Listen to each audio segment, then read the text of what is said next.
Olá, Leonardo. Olá, Felipe, boa noite. E aí, boa noite, tudo tranquilo? Tudo bem com você?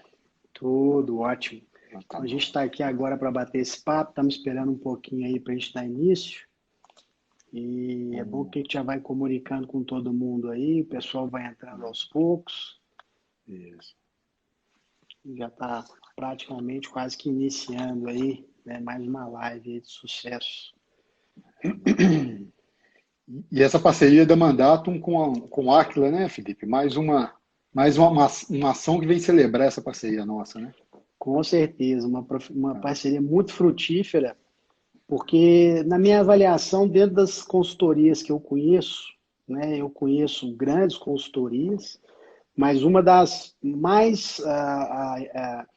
consultorias mais abrangentes e que realmente são parceiras dos clientes, que estão ali do lado dos clientes, realmente é o Instituto Aquila. Eu conheço há bastante tempo o trabalho, né, do Aquila, com excepcionais profissionais, e por incrível que pareça, todos os clientes que a gente conversa, todos os amigos, parceiros de todas as empresas, sempre dão as melhores informações sobre o Aquila. Realmente, para a gente é um privilégio hoje estar recebendo aqui, né, um dos grandes consultores aí, sócios aí do Aquila, que é um expert aqui que realmente tem nos ajudado bastante, né? E mais de 150 projetos aí dentro da sua hum, carteira, né, Léo? Que realmente faz para essa live ser para a gente aí um marco, né? Muito importante. E para todas as pessoas que estão nos assistindo também, né? bom. Realmente é bem legal a gente poder contar com essa parceria e também contar um pouquinho da estrutura, da história do Acre, né? Que Uhum. eu acho que é muito importante, né? Às vezes as pessoas ouvem falar, mas exatamente ali, né? O que tem feito, os trabalhos que, né, são feitos e os resultados. Eu acho que os mais importantes de tudo é aquela consultoria de entrega, né? É o resultado. Então, eu vejo que é uma excelente escola mesmo de gestão e tem feito e desempenhado um grande trabalho, né? Isso aí. Bom, como já são as 19 horas e a gente gosta Hum. de começar exatamente em ponto, né, no horário certo, bom, gente, diante de mais nada, eu gostaria de agradecer aí a todas as pessoas que estão participando da nossa live. Realmente a gente tem feito boas lives aí com um público excepcional, de grande relevância, com nomes aí à altura. E hoje a gente tem como convidado aqui, né, o Leonardo Gicheri, que é o consultor sócio do Aquila. Ele é gerente de projetos, graduado em administração de empresas pela PUC Minas Gerais. Tem MBA pela Fundação Dom Cabral, né? Inclusive a Fundação Dom Cabral saiu agora com uma nona escola, a melhor escola do mundo em gestão executiva. Tem aí a especialização do MIT, também uma universidade de referência no mundo. Atua há 15 anos em consultoria de gestão e organização de vários segmentos, né? São mais de 150 projetos entregues e mais de 100 clientes atendidos, né? É especialista em excelência comercial e gestão de processos e gestão financeira. E também para nos brindar hoje aqui, o Leonardo ele é autor de um livro que chama O Poder da Excelência Comercial. Esse livro é um sucesso de vendas e ele falou o seguinte, né, para aquelas 10 primeiras pessoas que entraram na nossa live vão ganhar um livro autografado, né, do Leonardo, que é O Poder da Excelência Comercial. Bem legal o livro, recomendo a todos. Bom, Exatamente. então agradeço muito a sua participação, Leonardo, aqui na Mandato. Nosso Uhum. time de advogados aqui se sente muito honrado em fazer essa Uhum. parceria, né? E muito obrigado por aceitar esse convite e sobre abordar esse tema, que é gestão, né, em tempos de crise, né, gestão na crise. Isso é muito importante. Felipe, primeiro, a gente que agradece o convite, né, e principalmente a parceria que o Aquila vem desenvolvendo com a Mandatum, essa é a nossa obrigação, nossa ambição, que é apoiar os nossos clientes na busca de resultados positivos, né? Começamos essa parceria no final do ano, estamos aí há quase 5, 6 meses juntos, mas construindo uma sólida caminhada para mandato, né? Com certeza, é isso aí. Então, a gente te agradece já de antemão e já gostaria de adentrar no tema, Leonardo, e gostaria de fazer alguns questionamentos, né, algumas ponderações em relação à situação.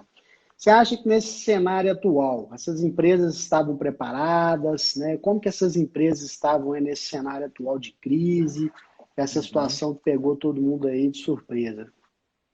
Felipe, é importante a gente ressaltar que, primeiro, que o que está acontecendo hoje é uma fase passageira. Como todas as outras fases, como todas as outras crises, em algum momento isso vai passar, né? Mais longo ou mais rápido, mas vai passar. Um outro ponto importante que a gente ressalta é que, no momento de grande expansão do mercado, nem todas as empresas ganham, nem todas as organizações têm um resultado excelente. E assim como nos momentos de crise e de reflexão do mercado, nem todas perdem na mesma proporção.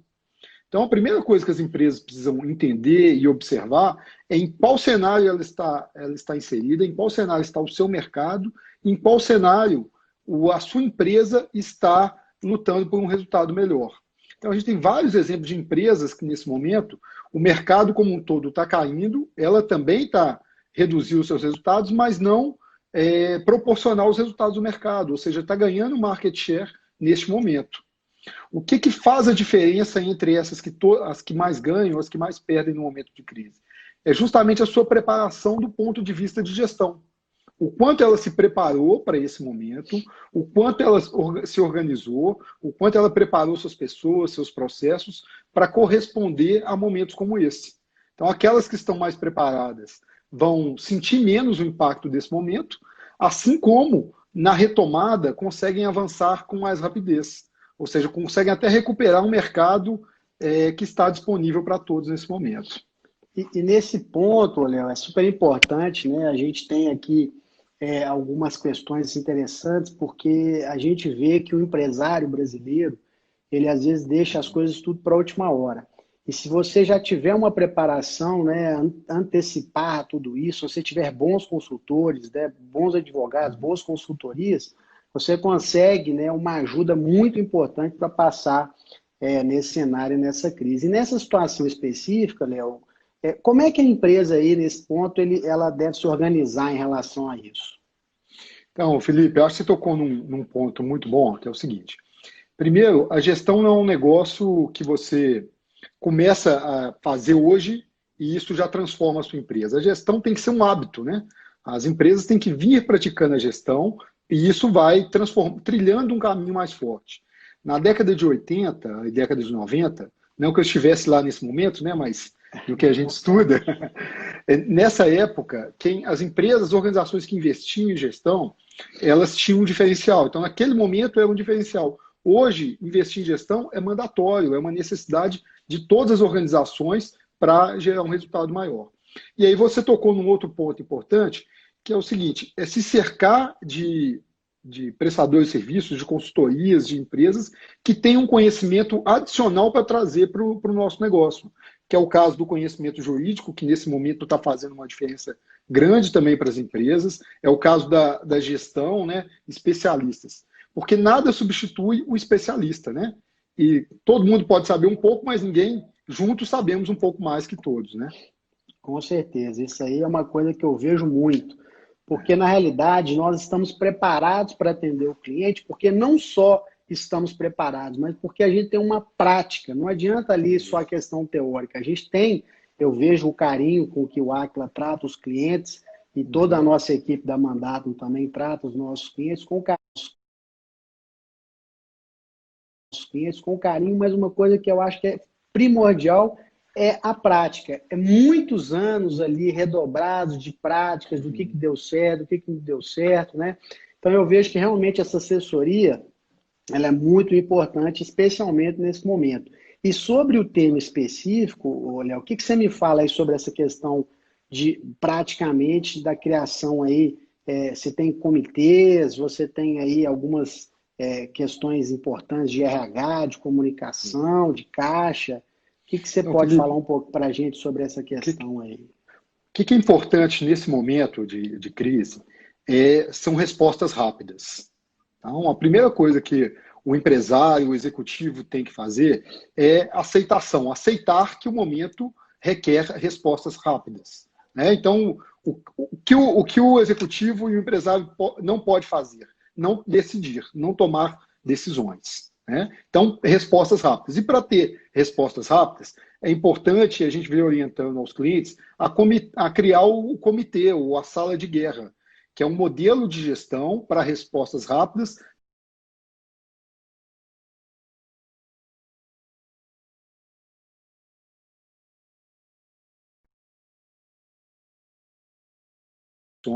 e começa a desenvolver tudo aquilo que cerca aquele problema para poder gerar respostas. Então, é importante criar um comitê com uma governança forte, normalmente presidida pela principal liderança da empresa e cercada daqueles que têm o conhecimento técnico. E a liderança presente faz a diferença. Vou te dar, ao longo da nossa conversa, te dar alguns exemplos de clientes e até mesmo do Aquila. No Aquila, a nossa referência, o Raimundo Godoy, ele está todos os dias presente dentro do Aquila. Ou seja, a importância da liderança presente nesse momento. Para quê? Para determinar os caminhos e para motivar a equipe. Um segundo ponto dentro desse comitê de guerra é cuidar das pessoas, né? Esse comitê tem o objetivo também de identificar as potenciais vulnerabilidades das equipes, né? Seja do ponto de vista de saúde, seja do ponto de vista de trabalho, gerar respostas para isso e também gerar uma resposta para o mercado. Ou seja, que tipo de comunicação a gente está fazendo para os nossos clientes, para os nossos fornecedores, para os nossos sócios, para a nossa equipe, como é que a empresa está se movimentando e que tipo de ação ela está tomando. Lembrando que o que ela não pode é não tomar ação, né? E aí tem um terceiro ponto, que também é função desse comitê, que é a defesa do caixa. O mais importante para as empresas saírem fortes desse momento é a gestão e defesa do caixa. Ou seja, o que vai fazer a diferença para as empresas é o quanto forte está o caixa.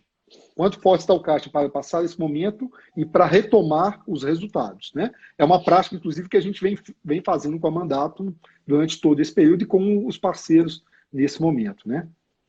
Eu fico vendo que uma grande preocupação hoje dessa pandemia que o Brasil e o mundo está passando é a falta de previsibilidade. Esse é que é o grande viés da questão. Então, nós temos assessorado algumas empresas aqui, clientes nossos, que a gente tenha tentado ajudar a criar cenários. E aí você tem aquele cenário pessimista, você tem um cenário mais conservador e um mais otimista. Mas todos eles, quando você para pensar a médio, curto e longo prazo, qual que é a previsibilidade de sair, vamos dizer assim, de tudo voltar ao normal, que é um grande X da questão. Então, a gente, como, né, o próprio Aquila nos ensina, são essas ações de sobrevivência, né? Então, eu queria que você abordasse um pouquinho também desse tema, que são essas ações de sobrevivência que as empresas precisam tomar de decisão para que ele realmente, ali na frente, ela não feche suas portas, né? Importante, né, Felipe? Neste cenário, como a gente não sabe qual o cenário que vem pela frente, a diferença é o quanto a gente está preparado. Independente do cenário que venha, o quanto que a gente está preparado, né? Então, para a defesa do fluxo de caixa, a defesa do caixa, o que a gente recomenda? Primeiro, uma gestão quase diária do caixa. Acompanhamento dos recebimentos, acompanhamento das despesas. E aí vem com uma gestão mais forte. Uma redução de custos de despesas. E aí não é um corte de pessoas, mas reduzir as disfunções, as desconexões e os desperdícios. Toda organização, toda empresa tem uma série de desperdícios que, em momentos normais, acaba convivendo com aquilo, aceitando aquela anomalia. Num momento como esse, é o momento de reduzir drasticamente todo o desperdício, e com muito foco em desperdício, disfunções e desconexões. Então, por exemplo, a gente tem trabalhado muito com as empresas a partir do orçamento base zero. O que é o orçamento base zero? O famoso OBZ, ou práticas do OBZ. Trabalhando para as empresas para, independente do cenário que venha, qual que é o mínimo, o limiar de sobrevivência daquela empresa. Qual que é o mínimo que ela precisa para poder manter as suas práticas atuais. e quais são os incrementos necessários. Então, a gente vai montando com a empresa, com as organizações, uma pilha orçamentária, ou seja, o seu limiar e os seus incrementos, para buscar, independente do cenário, defender a última linha, que é a linha do resultado. Então, um programa forte de redução de custos e despesas e um orçamento base zero. Isso aí eu vejo que como de fundamental importância. E uma coisa que eu presto muita atenção em gestão, Léo, que na realidade a gente faz isso muito pela a gestão das empresas e tudo, mas que também serve para a nossa própria vida. Muitas vezes a gente está envolvido em vários processos, em vários trabalhos e tudo, e a gente às vezes envolve tanto que a gente acaba de esquecer de olhar um pouco para fora e ver, às vezes, uma análise fria. Poxa, eu estou com esse custo, eu estou com esse gasto, né? Eu posso renegociar esse contrato, eu posso postergar isso. E é uma coisa que às vezes passa, assim, às vezes nos fluxos de caixa, no DRE, nas apresentações, no SG&A da companhia, que às vezes a gente não presta muito bem atenção ali pelo desenvolvimento do dia a dia. Por isso que eu acho que todas essas assessorias nos chamam a atenção muitas vezes para isso. Olha, esse jabuti aqui em cima desse poste, o que está fazendo aqui, né? Exato. Como é que a gente pode resolver isso? E dentro disso, eu acho que também existe aquela possibilidade importante, né, da criação da matriz de risco, né? Que se você pudesse abordar esse tema também. Tá bom. Felipe, é interessante isso, né, por isso que eu digo que não é um momento de crise, é um momento de reflexão. É um momento que a gente para olhar para determinadas contas, para determinadas despesas, determinados processos que normalmente a gente não faria. Então é um momento de reflexão. Refletir para quê? Para sair dali com um resultado melhor do que tinha antes. Então, como você comentou, o papel dessa assessoria é ajudar numa reflexão. Ajudar numa reflexão de que, nesse momento, como a gente não tem muita certeza do cenário futuro, o passado ele confunde a gestão. Porque o cenário passado, o cenário que aconteceu no último ano, no último orçamento, ele não serve mais de referência para a gente programar o próximo orçamento ou o cenário futuro.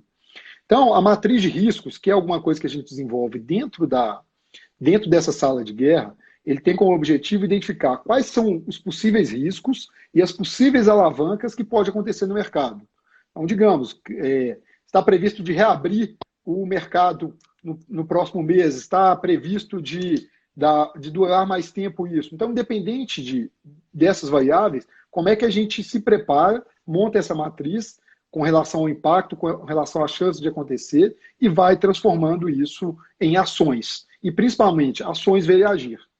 Ou seja, não dá para esperar, né? Como não tem lugar marcado nesse futuro nosso, quem vai chegar lá vai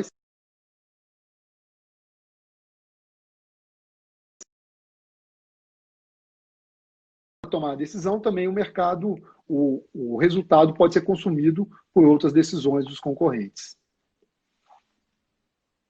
Não, com certeza. Eu vejo que a gente, às vezes, o brasileiro especialmente, a gente tem uma decisão muito baseada na emoção e muito pouco na razão. Então, eu vejo que, às vezes, os empresários, de uma certa forma, a gente trata, claro, a gente tem que tratar uma empresa como uma criança, mas eu vejo que muitas vezes, na tomada de decisão, a gente tem uma tomada de decisão muitas vezes baseada em emoção, em sentimento, e às vezes esquece a razão e o que os números estão mostrando para a gente, né? Para onde que a economia, para onde que os sinais estão demonstrando. E eu vejo que quando a gente tem uma assessoria bem fundamentada e bem experimentada, a gente realmente consegue tomar uma decisão mais assertiva. E a gente vê também que a longevidade de uma companhia, de uma empresa, ela é baseada muito na decisão lá atrás que os gestores tiveram que tomar, né? Eu vejo que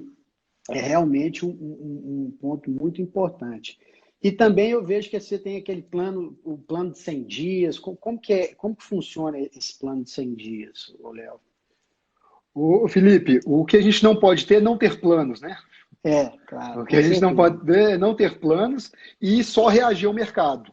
É isso que a gente não pode. A gente não pode reagir àquilo que a gente tem. Então, o plano de 100 dias é uma prática que muitas vezes acontece, que é, ou seja, para esse momento de reflexão, de crise, a gente vai montar o nosso plano de preparação para os 100 próximos dias.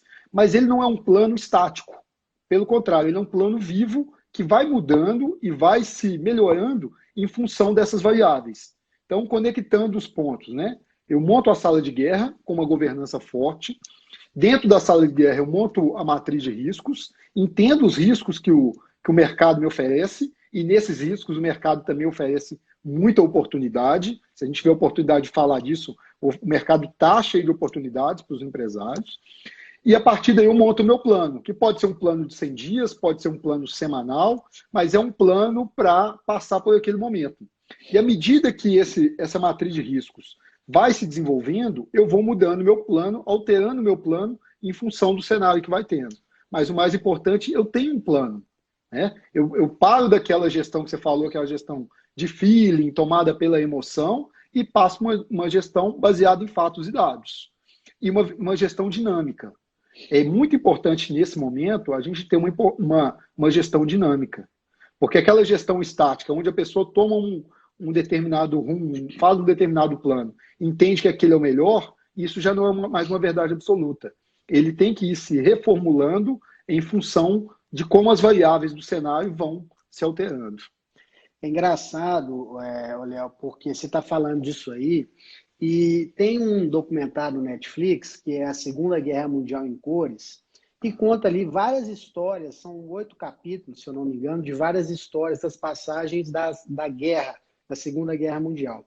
E são passagens que muitas vezes não contam nos livros de história. Então é bem legal. Mas o que mais me chamou a atenção dentro desse panorama é que todas as decisões do Winston Churchill, do próprio Hitler naquela época, não são decisões baseadas em emoções, foram decisões baseadas em estratégia. E uma das coisas mais importantes que eles ficavam lutando para ter era a qualidade da informação.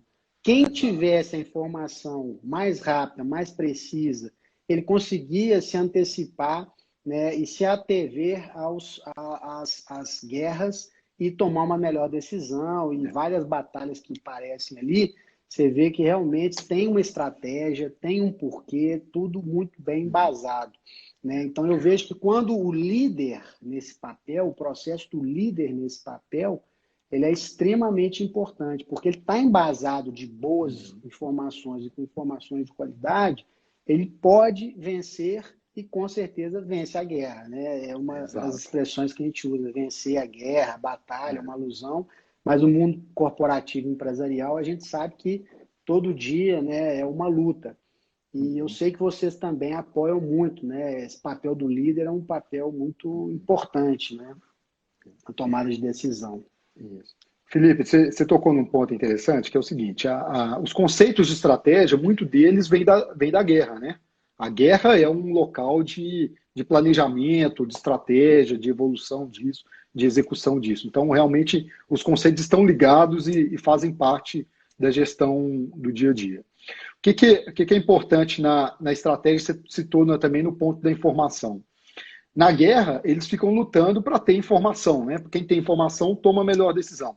Hoje, o mercado, o mundo está cheio de informação. Nós temos muita informação disponível. Hoje você consegue informação do concorrente, você consegue informação do seu cliente, você tem dentro das empresas os BIs, os painéis de bordo, então tem muita informação disponível. O que a gente não vê são as pessoas utilizando essas informações, transformando isso para tomada de decisão rápida. E aí, o papel do líder reforça muito isso. Então, o líder é aquele que toma a decisão.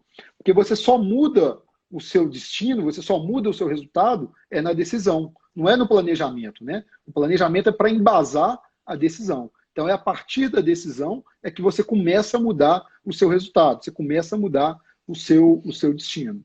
Então, o papel do líder nesse momento, um dos que eu defendo bastante é a presença. O líder tem hora que ele tem que vestir a camisa e entrar em campo, né? Lá dentro do Aquila nós temos essa referência. A nossa principal liderança, Raimundo Godoy, ele veste a camisa, está dentro do campo e está presente todos os dias. Mas o principal da presença da liderança é para inspirar as pessoas que participam junto com ele no time, é para dar o direcionamento, mostrar que aquele navio, aquele barco, ele tem comando, né? Ele tem comando, e para definir as estratégias, para ajudar a definir as estratégias.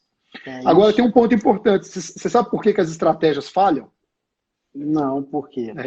Isso até está num outro livro do Akla aqui também, que é o 8 Passos da Excelência, viu? Recomendo também esse livro aqui, dos colegas Felipe Pires, Natália e do Raimundo, mas as estratégias falham, Felipe, 90% delas, na baixa implementação. Então, as pessoas, às vezes, conseguem executar, né? Conseguem planejar, conseguem ter boas ideias, boas estratégias, mas não executam. Por que não executam? Grande parte disso porque se perde na disciplina. Não tem uma disciplina para executar. Não separam a rotina da melhoria. Então, deixa que a rotina acaba consumindo todo o tempo da pessoa e não trabalha para implementar as melhorias. Então, você acaba perdendo aquele trabalho de planejamento, de estratégia que foi definido, ele acaba se perdendo muito na rotina.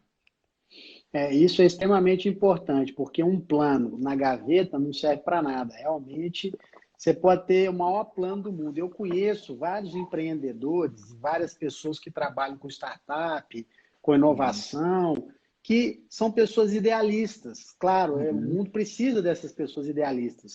Mas, por outro lado, muitas vezes essas pessoas ficam muito no campo das ideias, mas não colocam essas ideias em prática. E, às vezes, você vê uma pessoa que não teve a ideia, viu uma ideia de uma outra pessoa, de uma outra empresa, ou de um concorrente, ou de um fornecedor, aplica aquela ideia na prática e consegue ter muito sucesso, né? Exato. Eu tenho um cliente que trouxe um conceito para a gente outro dia que eu achei interessante, que ele diz o seguinte, tem o coeficiente de inteligência, né, o antigo QI, tem o coeficiente emocional, e ele acha que tinha que medir o coeficiente de ação, que é justamente o que você está dizendo, né?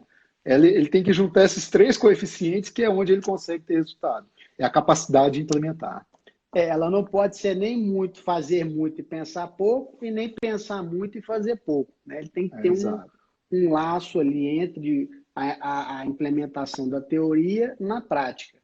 E eu vejo que realmente quando você tem um bom plano, você faz uma análise desse contexto 360 graus, que é o que a gente tenta proporcionar para os nossos clientes com a nossa experiência aqui jurídica, de coisas que a gente já presenciou, a gente já viu o que deu certo e o que deu errado, que é a questão de realmente da divisão daquelas boas ideias na prática que a gente sabe que funciona e das que não funcionam. Então, você encurta o caminho para a melhor decisão das empresas, dos líderes, né, desse processo todo de gestão.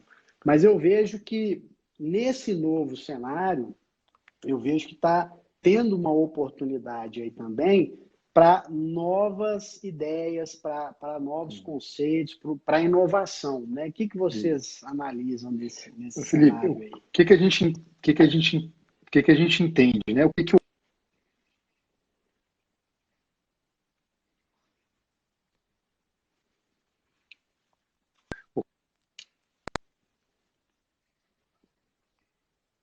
trazendo ideias, trazendo inovações. O que a gente vê, Felipe? Que hoje é imperativo para todas as organizações pensar em inovação.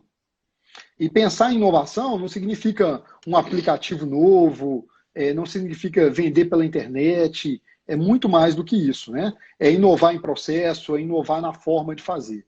E nesse momento, as empresas também precisam trabalhar um pouco com o que a gente chama das startups operacionais. O que são as startups operacionais? Você define o foco de um problema, cria um time de excelência para trabalhar aquele problema, que pode ser a crise, pode ser a gestão de fluxo de caixa, pode ser atendimento ao cliente. Então, você monta uma equipe multifuncional com trabalhos de entregas rápidas. Então, não é um time que vai ficar planejando muito tempo. Não, ele foca naquele problema, resolve aquele problema, desfaz o time e vai para outro problema, como uma startup, como funciona mais ou menos uma startup, né? Então, é uma nova forma de fazer, é uma nova forma de enfrentar os desafios que a gente tem no dia a dia, como uma startup operacional. Então, a gente entende que esse é um modelo de fazer. E sobre inovação, a gente entende que é importante a empresa entender que agora tem uma outra oportunidade, que é entender as novas necessidades dos clientes. E isso requer muita inovação. Então, aquele cliente que a gente atendia até 28 de fevereiro, esse cliente continua existindo. Ele tem suas necessidades que precisam ser atendidas, seja no escritório de advocacia, seja numa consultoria, seja numa loja de shopping, esse cliente ainda existe. E esse cliente ainda está consumindo, né? E o dinheiro ainda está circulando. Então, o que o empresário, o executivo precisa fazer para inovar desse ponto de vista comercial? Entender a nova jornada desse cliente. O que é a nova jornada? Os novos modelos de compra e as novas necessidades. Então, um cliente, por exemplo, de escritório de advocacia, hoje deve estar com mais necessidades de revisão de contratos, né? De questões de pessoal, de questões de revisão de aluguéis e tudo mais. Então, surge uma nova demanda. Então, o que a gente precisa? Entender a jornada do cliente e entender as novas necessidades dele, né? Léo, isso que você falou, uma coisa ela é tão, vamos dizer assim, ela é tão premente na vida da gente, no hábito de consumo, no hábito dos clientes, a gente passa às vezes ileso, mas hoje de manhã eu estava assistindo uma aula do Michael Porter, e ele estava falando o seguinte, que muitas empresas querem ser bom em tudo, e que muitas vezes elas pecam e erram na estratégia de ser bom em tudo. Por quê? Porque o que ela tenta fazer de ser bom em tudo, muitas vezes, ela não consegue atingir o grande objetivo da estratégia, que é atender às necessidades dos clientes. E às vezes as pessoas estão muito preocupadas, às vezes só com caixa, às vezes só com uma coisa, mas esquece ali que é o grande, vamos dizer assim, o motor do propulsor das empresas, que são os clientes. O que você falou, as necessidades dos clientes. Então, a gente ele estava dando exemplos de grandes empresas que foram número 1 durante um segmento por muitos anos, mas perderam o fio da história da meada porque se distanciaram das necessidades dos clientes. E às vezes também não conheciam os seus clientes. Às vezes ele deu um exemplo claro. Qual é a melhor fábrica de carros do mundo?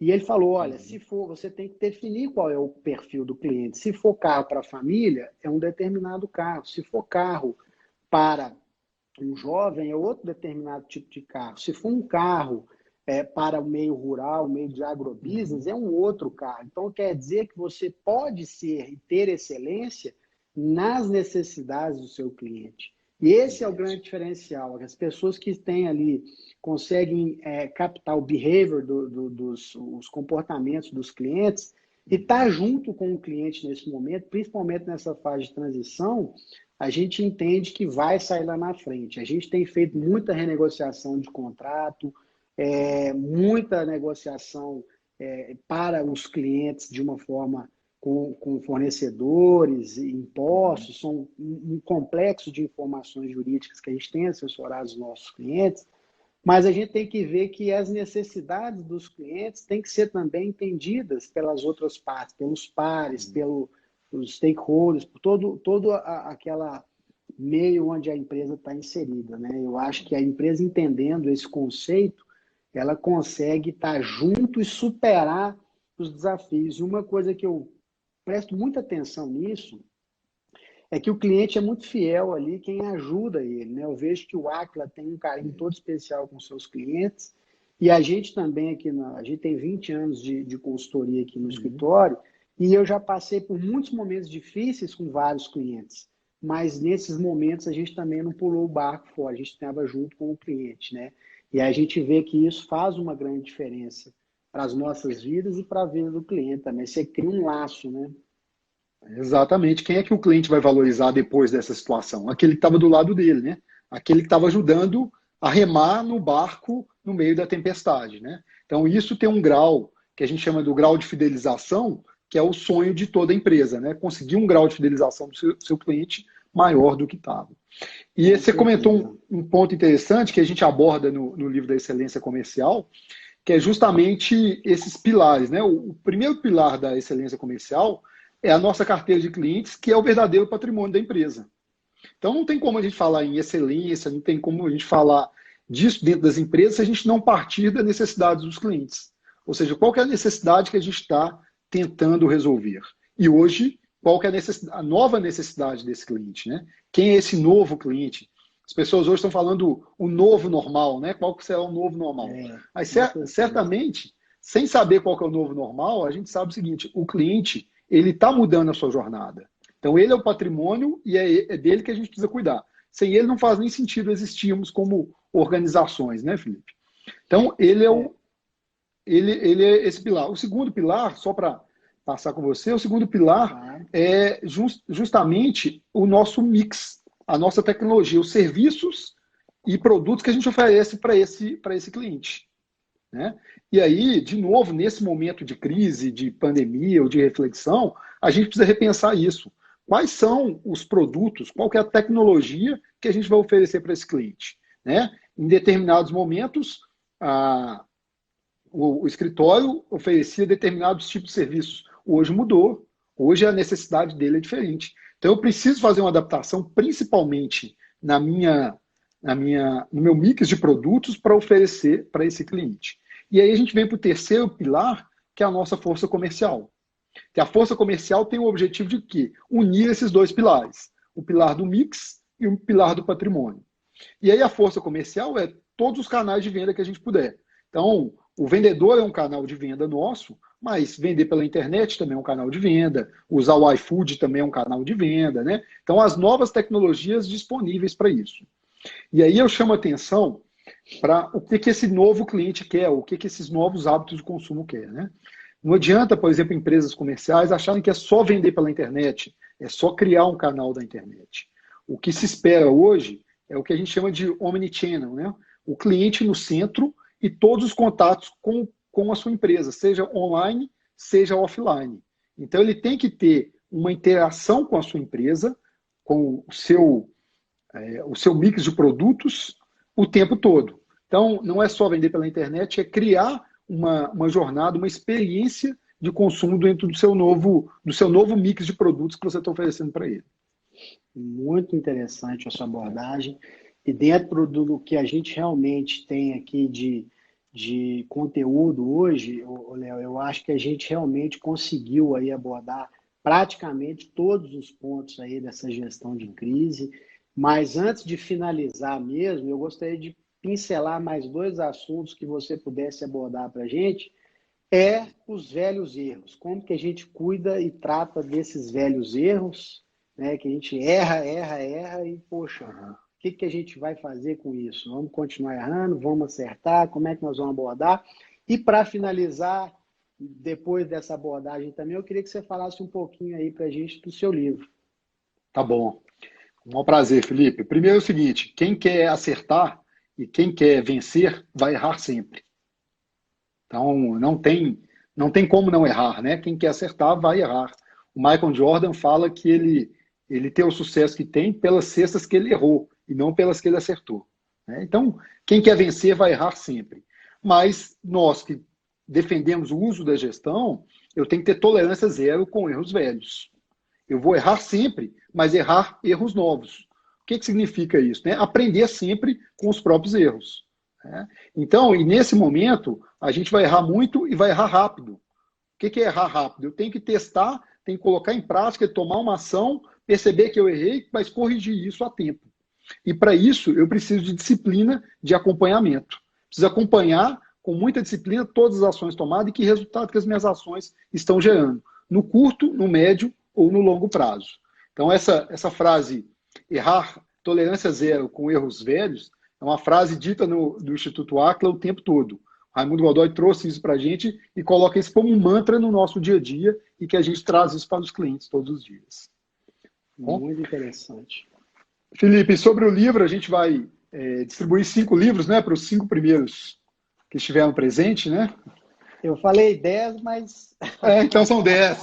Então vão ser 5 livros do 8 Passos da Excelência, que é o livro da Natália, do Felipe e do Raimundo, e do Excelência, e mais 5 do Excelência Comercial, que é um livro que a gente se dedicou aí os últimos anos, ele contém 20 anos de experiência nosso dedicado à área comercial, dedicado à busca da excelência comercial, e não é um livro de teorias gerenciais, mas pelo contrário, ele é baseado na prática que a gente teve com essas empresas, o que foi feito que deu resultado nessas empresas, que a gente resolveu compartilhar com o público, porque não tinha uma literatura específica a esse respeito. Então, a gente está fazendo o lançamento digital dele a partir desse mês. Então, são novos livros no mercado para apreciação do público. Vou fazer também aqui uma defesa dos 8 Passos, que é um livro que são 8 passos da excelência. A Natália, você também está com a gente nessa jornada da Mandatum, né, uma das autoras dele, que ele aborda justamente quais são os 8 passos que uma empresa precisa seguir para alcançar o máximo da excelência. Você vê que a gente fala de excelência, parece uma coisa tão longe, né? E, na verdade, com 8 passos, com muita disciplina, a gente consegue alcançar. Ele foi baseado num estudo onde a gente analisou as principais estratégias e por que elas falharam e por que elas deram certo.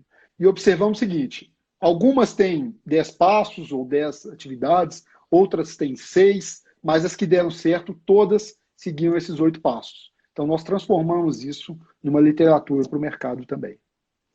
Muito legal. Então, Léo. vamos brindar os nossos ouvintes aí, né, com esses 2 livros. Claro, com certeza, é uma experiência maravilhosa. Eu acho que foi muito produtivo. A gente bateu o recorde de audiência aí na nossa live.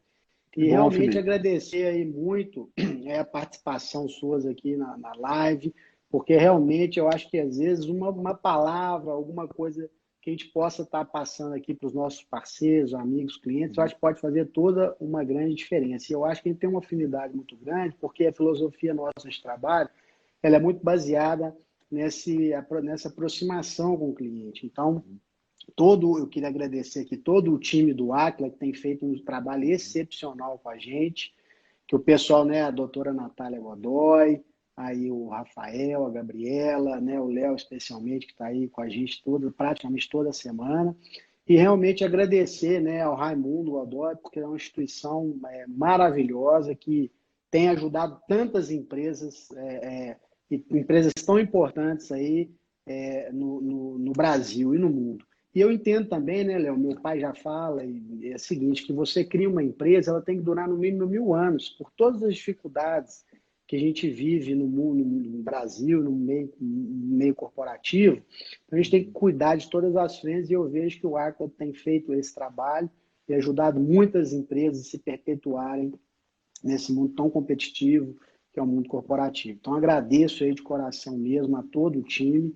E também gostaria de agradecer a todo o time aqui também da Mandatum, aí na pessoa do Dr. Flávio, da doutora Mairana, da doutora Paula, que realmente tem feito um trabalho aí diferenciado com todos os nossos clientes e exatamente fazendo aquilo que os clientes precisam, de apoio, de soluções rápidas, eficientes e, com o mais importante de tudo, né, uma eficiência com segurança, porque também não adianta fazer um planejamento sem estratégia, um planejamento, vamos dizer assim, né, que não vai.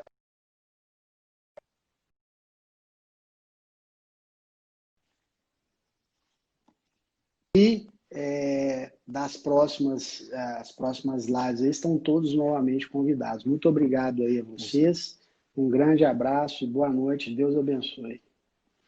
Valeu a todos, um abraço, obrigado, Felipe. Um abraço, obrigado. Um abraço, até mais.